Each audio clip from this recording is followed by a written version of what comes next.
Trong tuần lễ Tokyo Game Show vào cuối tháng 9, team Phá Đảo đã tham dự buổi trải nghiệm độc quyền tựa game Kingdom Come Deliverance II tại Nhật Bản. Nếu bạn chưa xem video preview chi tiết, hãy nhấn nút xem ở góc bên trên phải video.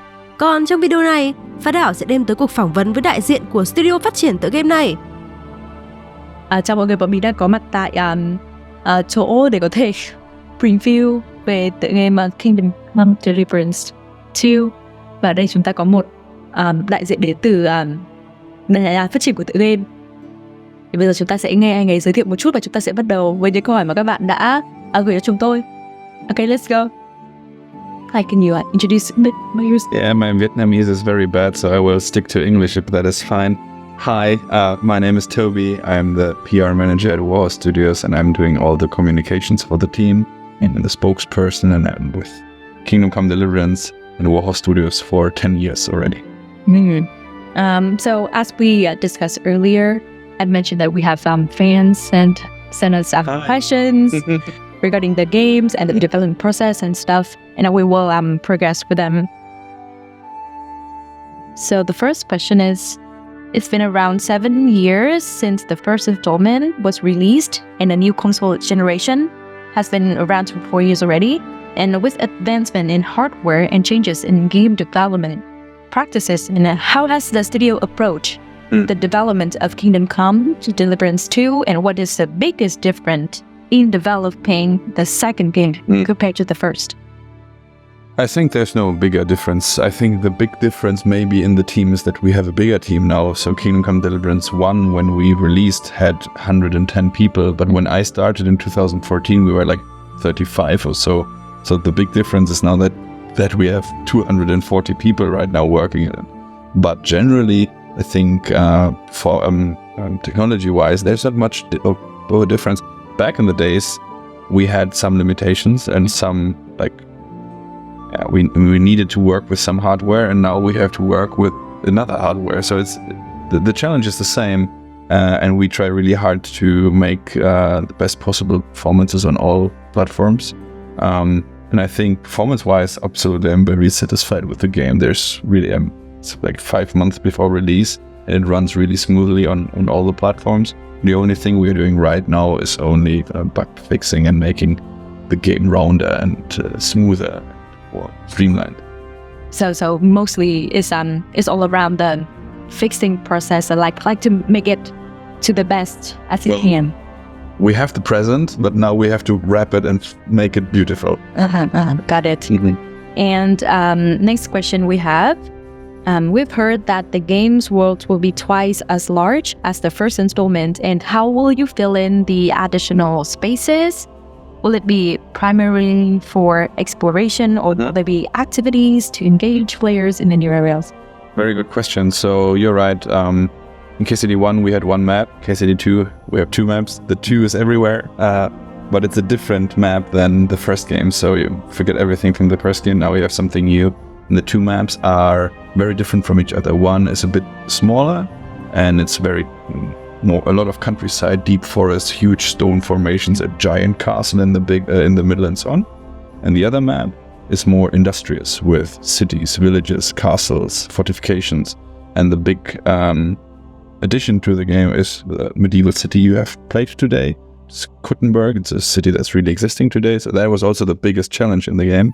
But generally, of course, we fill the world with interesting stuff. There's random encounters. There's people going around. There's thousands of NPCs doing their daily cycles, living their world. There's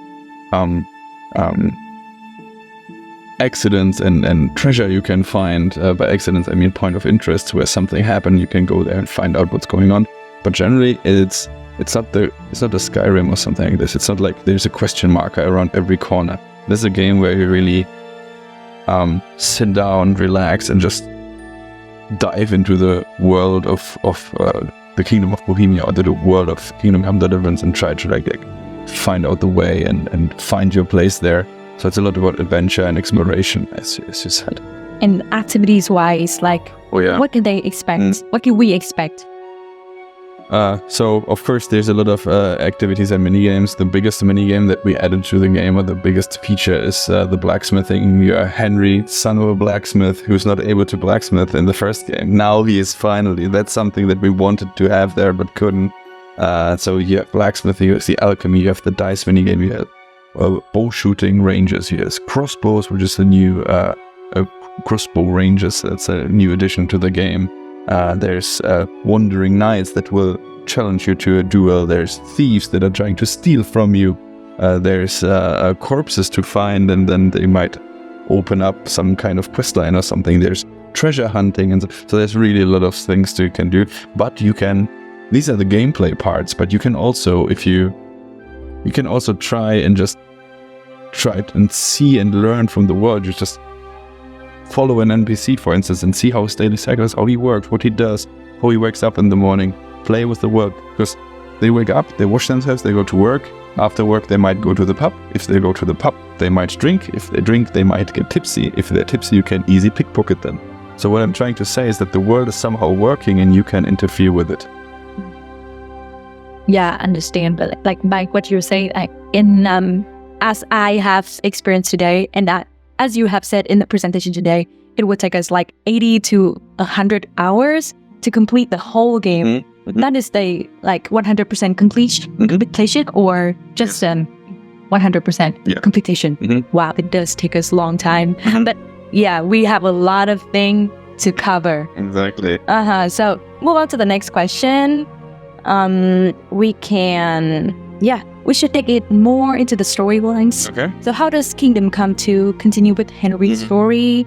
And what is the problems that King's game about? And how does they influence the storyline and Henry's significance? So in Kingdom Come Deliverance 1 ended with Henry and Hans riding into the sunset. And in Kingdom Come 2, it starts with Henry and Hans coming out of the sunset. So it's really a direct continuation of the first game. However, it's written in a way that you do not need to know anything about the first game. So we give you the bare necessary information. This is you, that's your friend, that's a letter. Bring you to this castle. That's everything you need to know. Everything else will be brought to you slowly. However, in KCD1, Henry is just this regular village bloke who gets into irregular situations, and he kind of loses everything and then kind of tries to grow from boy to man. And in KCD2, he became this man already, and now he's being invited to the bigger stages. So he's part of an envoy. So he's now the squire of Sir Hans Capon. So he's with nobility. They're having a peace treaty. That's the letter they're carrying. They will be dragged on courts of royals, and we have to still consider or understand that there's a war situation going on. One king attacks the other king, and you are now getting pulled in right in between that. And there's like more things on stake right now. Henry has to develop even further, has to learn more.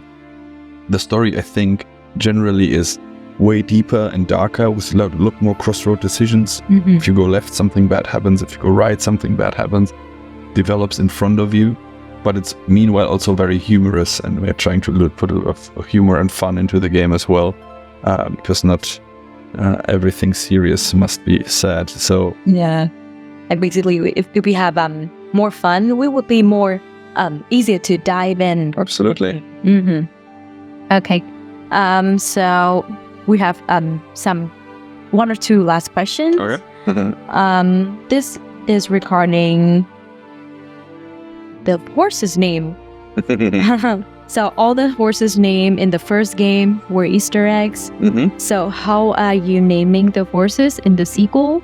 And will the horses from the first game make an appearance or make appearances on the second one? I don't want to tell you yet exactly how the horses are named. That is something you have to find out, of course. But trust me, the game is full of Easter eggs. It's actually there's so many Easter eggs that we have a bit of a problem to track which are there and which are not there and so on. So we are because every department put in their stuff which no one knows about, so that will be very funny to find out, like all the different things. But of course, Henry's horse is Pebbles. And Pebbles is still in the game. You start on Pebbles and then you choose. Cool. So at least we have answered the question. Will Pebbles will be in for second game? And please confirm the status of Henry's friends after the first game, especially with Matthias, Fritz, Matthew, and John. Johanka? Yeah, Johanka. So it really depends on how you play it in the first game. Of course, Johanka, for instance, has a very dramatic quest line if you help her or not. My favorite quest, the quest line with Johanka. I don't know if you haven't played it, but Matthias and Fritz, of course, there's things happening in Kingdom Come Deliverance which I don't want to spoil. So you need to play the first game if you want to find out about Matthew and Fritz. But Matthew and Fritz are not in the second game. So. Oh. But we are moving from the first location to somewhere else. So there's a few characters that are appearing from KCD1. So for instance, we saw Father Goodwin already in the trailer. He's a very liked character from the first game. Hans Capon and so on. There's a few that you might recognize as well from the first game. But generally it's more about you will learn and get introduced to much more new characters and a lot of historical real people who actually did something in history. And that's cool. Yeah, and I believe that everything will be explained in Kingdom Come Deliverance II. So, guys, stay tuned. Okay, then, and the last question: when does Hans Capon became an adult? Is he an adult already? I'm not sure. So in the first game, Hans Capon starts as this guy. Most of the people hated him. Because he's like this noble guy who's laughing about you, and he's like posh and nose up, and he's like treating you really bad. But in the first game, he then slowly starts to become your friend, and at the end, he becomes actually your friend. And now in KCD2, you are his squire, and the whole game is about the friendship and friendship about these two people, Hans and Henry, and it's a buddy story more or less. And the buddy story can have fun moments and can have very bad moments as well. So that is something that will be shown to you in KCD2 as well. Again, that's the thing. That's the reason why you should play it. Absolutely. Question is though, is he really an adult already? He has a similar development arc as Henry. So also Hans, who, as he's a noble, got everything as a child and he had no problem in life and so on. And he is a very spoiled person. However, the situations that are happening that are really, really bad will also make him mature really fast all of a sudden. Because times are rough. Thank you. And I think that's all the questions we have today. Thank you very much. We have such a great opportunity and such great memories here. We have experienced the games and we have chances to talk directly to the development team. And thank you so much for joining us today. Thank you for coming. And do you have any words to send to our Vietnamese fans and our English-speaking audiences of Phá Đảo here? Absolutely. So first of all, thank you for watching those wonderful people here, because only because of them you know about me. So that's good. But I want to say that the Vietnamese community is really big in the Czech Republic. So we share a common understanding, a common friendship, a common brotherhood. So it's nice that we can show you something about our history for those who don't live in the Czech Republic. You can play the game, you can check out how it looks in medieval Europe, and hopefully you might like it. I sometimes call it like I know you don't have samurai, but still, I sometimes call it like a samurai story, but in Europe. So maybe that is something that might interest you. And if you say, I hate history, not interesting for me, then it's just a cool RPG with knights and castles. All right. That is all for today. See you later, guys. Bye. Hành trình của Phá Đảo trong việc mang đến nội dung báo chí gaming chất lượng luôn đầy thử thách. Để tiếp tục sản xuất các ấn phẩm truyền thông độc đáo tại thị trường Việt Nam, chúng tôi rất mong nhận được sự ủng hộ của các bạn bằng cách đăng ký trở thành hội viên. Sự hỗ trợ của các bạn sẽ là động lực để chúng tôi nâng cao chất lượng và mang đến những trải nghiệm tuyệt vời nhất. Xin chào và hẹn gặp lại!